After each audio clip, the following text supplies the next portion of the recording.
Hello and welcome to our event called How to Out Interview Everyone for the Job. I'm here tonight with a special guest. I'd like you to welcome Ron Moskal. Ron has 30 years of human resource experience in recruiting and HR consulting for Fortune 500 companies in industries like automotive, oil, high tech, and pharmaceuticals. In 1997, he started his own company called the HR Project Group, which focused on recruiting for numerous diverse industries and pharmaceutical startups. Pretty exciting stuff. The other thing that you wouldn't see in Ron's bio or his job description would be he's a super generous guy.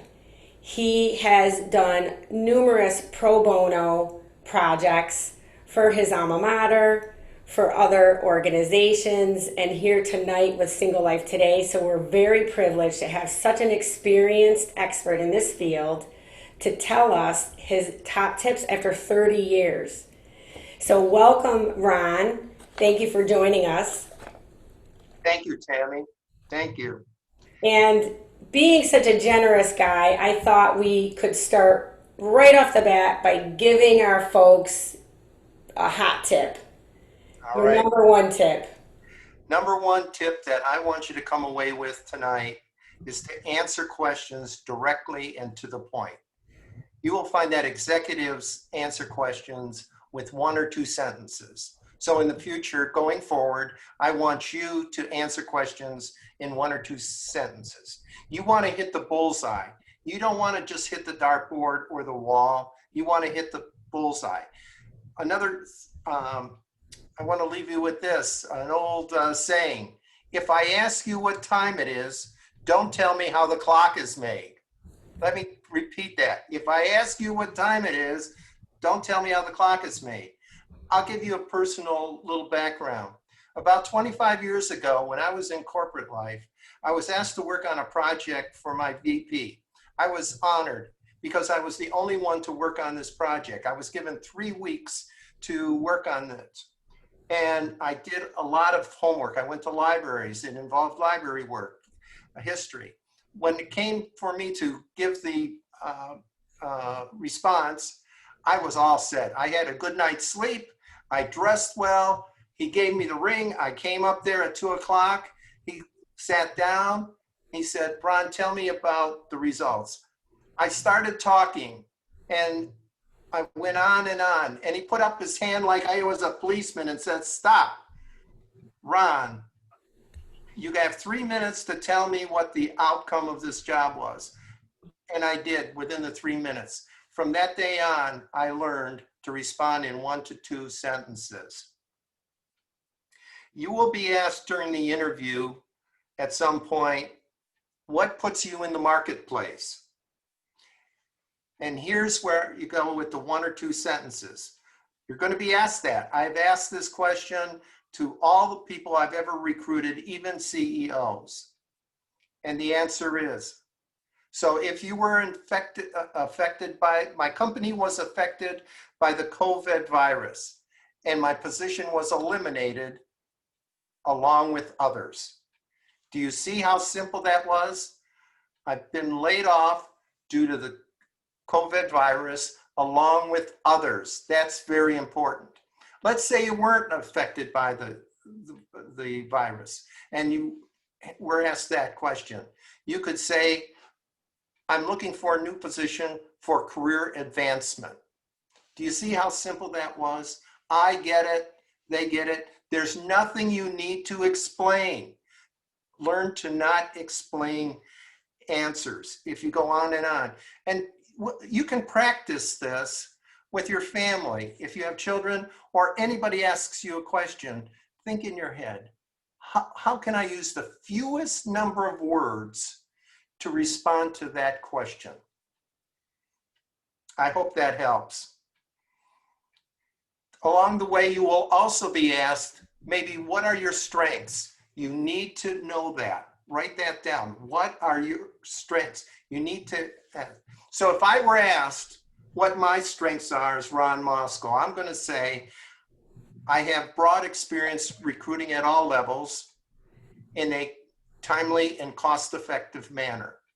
I'm good at compensation, compensating employees with base and bonus.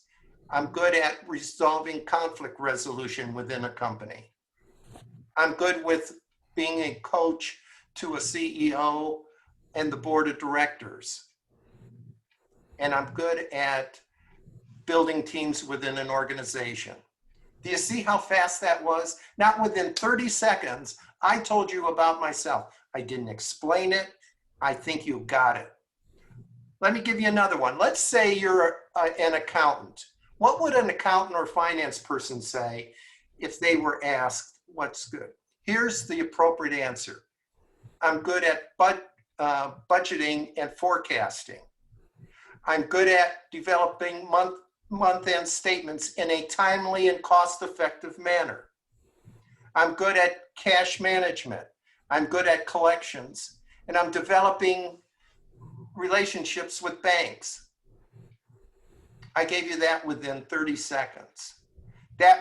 You will out-interview everybody else if you give a response like that. Let me give you another one. A lot of you are in sales, and Tammy has all of these. Here you go. Little history. When I worked at Searle Pharmaceutical Company long time ago, we had big products. You're probably aware of Ambien, a sleeping pill, and Celebrex, arthritis medication. And before we launched the product, the management felt we need to train the sales force and choose sales reps who have top skills. And we wanted to know what were those top skills that made the top 5% of a sales organization always win the President's Award, the top 5%. So they canvassed the top 5 pharmaceutical companies. Let me give you the answer. What makes up a good sales rep?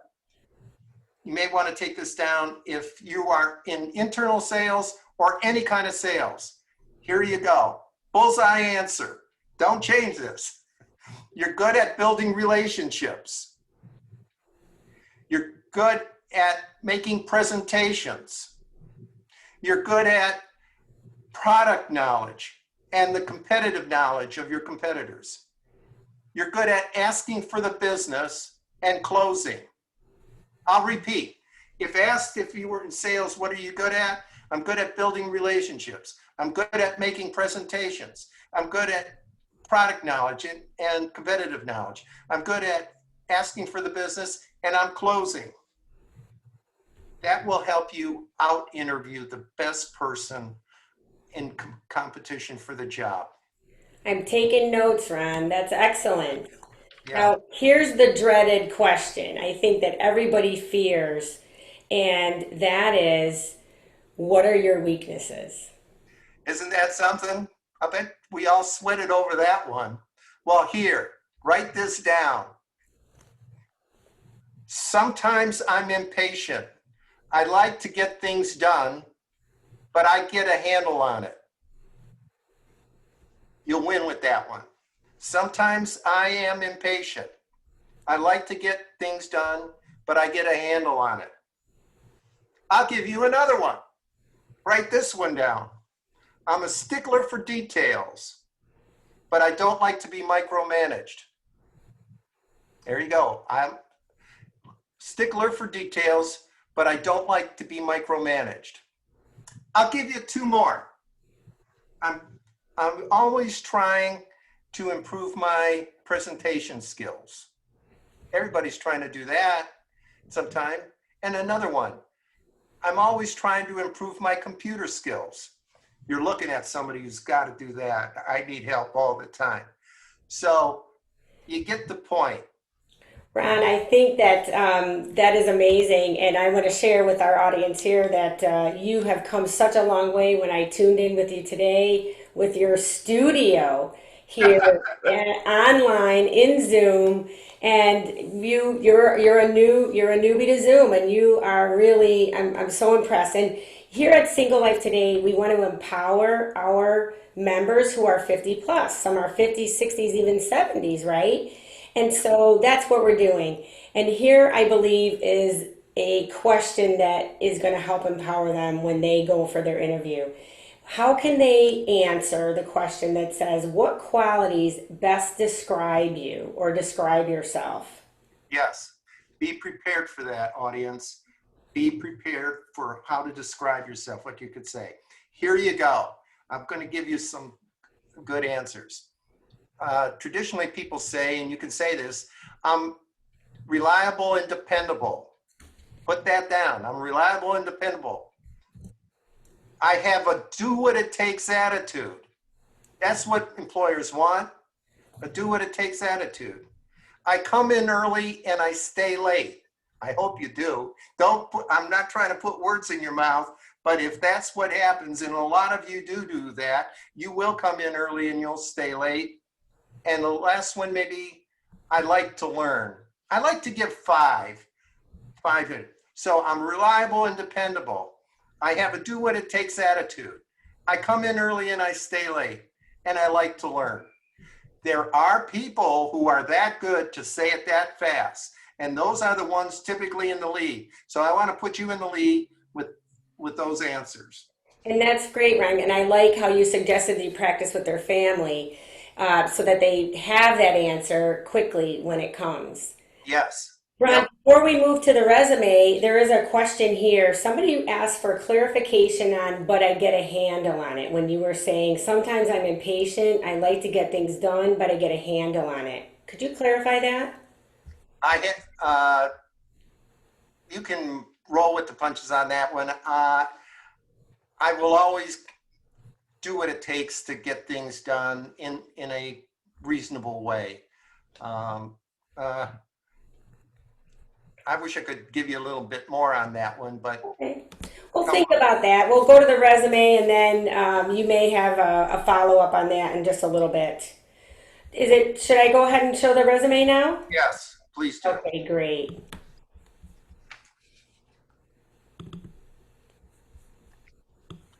Okay, audience, this is a perfect resume. This was a live person that I helped, and that person gets pretty much every job that he applies for. Your resume should be 2 pages in general. And to make it neat, use only 10 to 12 font to make it look good. You will notice that it is eye-pleasing. You want eye-pleasing. You want white space on your resume. Okay, so it's very clear. We know what this person's name is. We know the address and mobile and email address. Very often, I've gotten a lot of resumes in the last few weeks that do not have an address or a city and state, but will just put the email address. Now, that doesn't help a recruiter a lot. For example, I as a recruiter want to recruit within 60-minute drive from a location. If I don't have your city and state at a minimum, I can't tell whether you're close by or you're out of state or just what. So at a minimum, please put your city and state in the upper part of your resume. Also, I'll tell you what, some problems I've had, some people will just put their name and put USA and an email address. True. Now what? Okay, so now we got clarity. At least put your name and city and state and email address. If you want to put a phone number, that's fine. Some people are leaving that off. Now let's go further down in the resume. Notice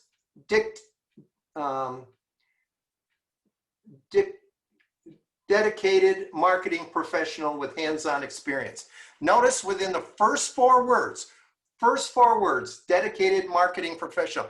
I know they're not in finance. I know they're not a teacher. I know they're not a chemist. They're not in sales, but they are in marketing. Then the person went on to put keywords in. Product that they're involved in product marketing, campaign management, medical sales, promotion, strategic market. Think about in your profession all the details that might be attractive to your interview. You can please benchmark off the job description, and if those key points apply to your resume, put them in there. Going down further, experience includes. Notice that they're all verbs going down. Applying strategic marketing, conducting market research, sensitive to the client needs, and so on. Executing national marketing campaigns, building support.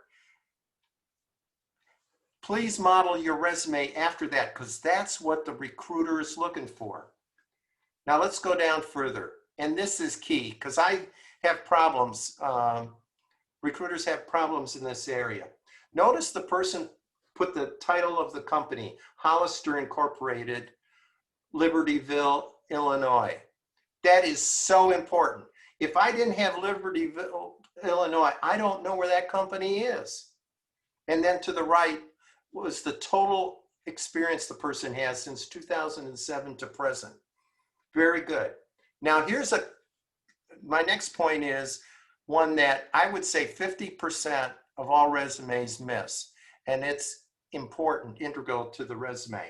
Notice that under Hollister, the person describes what the company does. The recruiter, you're talking about details. Are you detailed? That shows detail of the applicant. Independently owned global medical company that develops, manufactures, and markets healthcare products servicing 90 countries. I have now a feel as a recruiter to know what industry this person is in. And I got to tell you, it's important. On the other end, it shows that you're detailed. Please put that in. If your resume doesn't have it, please put that in. Then we're going down. The title of the person was the regional coordinator, secure start. Okay, then under that, in bullet point form and using verbs, ranked number 1 of 10 associates based on achievements. If you have that ranking, 1 of 10, put that in there.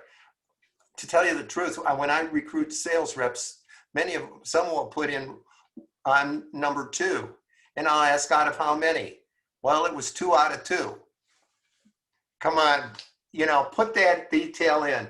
And then the other detail in that sentence was they gave the years. So you want years of experience. Put percentages in, measurable details that are important if you have them, and you can back them up. And in your career, if you receive any awards or recognition, put that in your resume and make so that you can show that you did this and be able to prove it. So retain the certifications or awards that you have. So going down, you're going to see it. It's all present tense too, the current position that they're in. Going further down, associate sales specialist, secured right. The verbs are past tense now. Exceeded, developed, trained, that. You're going to find there are some sticklers out there, some recruiters and some other who are very good at English, and they're going to be looking at this. And so if you're not good at it, please have somebody review your resume who is good with English and can pick these things out. Going further down. Oh, and by the way, going back, thanks, Tammy. Under Hollister, independently owned global medical company. I don't know if I said, it's so simple to get that information. You go to the website of that company and just put exactly what they have on the website. That's what I do when I help other people with their resumes, and they don't have that in there. And I just look at the website and bingo, it's right there, 1 or 2 sentences. Okay, going forward, you notice it's all looks nice, not a whole lot of writing. You don't need to create a book. We don't want a lot of dark black words in there that has so many details. You don't need that many details in there, just key details. The recruiter or the person who's going to interview you for the job will be able to pick that up. They understand a lot of what you do just by your title. So don't worry about trying to put too much detail in there. And then education, you see how clean that looks, just very nice, nice looking. And that's why the computer skills, if you have them, add them to your resume. And then if you have activities or that you're in that you're proud of, this person put them in. Believe me, if you follow this resume, you're going to get more activity. The format, you'll be good. Yeah. Great, Ron. I really myself, being a language student in college, when I hire and I look at resumes, if there is one single typo, I pitch it out. Yes. Yes, I'm embarrassed when I do something, but I would agree. That's your picture. That's Yeah, and I'm human. I make mistakes today. But if you don't put your best foot forward for a job search, then I can't imagine that I'm going to get that, best foot forward performance from you on the job. So everybody really does have to do that kind of diligence and have people read and proof their resume before they send it out. yes, yes, Uh, please do. Ron, what Spell, would you? Oh yeah, sorry. Go ahead. use spell check all the time, all the time. Uh, you can be rushed when you do some things, but it pays to just slow down. Just say slow down and do that spell check because you don't want to embarrass yourself. I mean, I feel embarrassed when I'll be working really fast and I want to get things out to a client, and then I'm going, I didn't put an S at this and I didn't put that. And they roll with the punches, but I'm embarrassed. We're all human, and that's we are all human, so we have to forgive ourselves, and we're just giving them best practices. Ron, what about how would you recommend handling the question of salary to our members? Okay, you need to be prepared like a shortstop to field that question. Field that question. So here you go. Right now, the proper way of addressing this as a recruiter, I need to ask, what are your salary expectations? It's somewhat illegal now in many states to say, what are you currently making? So what you need to do is think in your head so that there's a real direct point of responding is to give a definitive number. Give a definitive number because you don't want anything wobbly. You don't want to play ping pong with the company on salary. They need to know exactly where your benchmark is. So if you were you come up with a number, and maybe let's say it's 90,000 or 125,000 or it's 175,000. Come up and say a definitive number so it's clear. That's what the recruiter is going to write down. And the recruiter will then say, or should say, you're in the ballpark or not. If they're silent, if they are silent, you can say, am I in the ballpark with what you're asking for, looking for? That's appropriate. Don't give a range. I had somebody recently making 175,000. I'm recruiting for a VP of operations, and the person gave me a range. Well, what happens is I hear the lower range more than the higher range, but I put that information down. In most cases, people want to hear the higher range. That's what the interviewee has. So put a definitive number down and work with that. And I think you'll be okay. You can voluntarily, I'll tell you another, you can voluntarily provide what you were making and say that if you were wanting $10,000 more in the job, say, I raised it 10,000 because I have more experience, and that's my justification. Then the company has a benchmark and you have related enough information, you're either in or out of the ballpark on that. That's great, Ron. What are some good questions? In addition, I heard you say that if you get the silence on the salary amount, it's okay to say, am I in the ballpark? What other questions would you say are good for the interviewee to ask during the interview? Good question, Tammy. Audience, write this down. If asked that question, I would say, what does it take to be successful in this position? You will be asking something more than someone else has.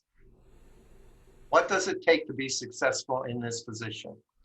Another one, I'll give you another one.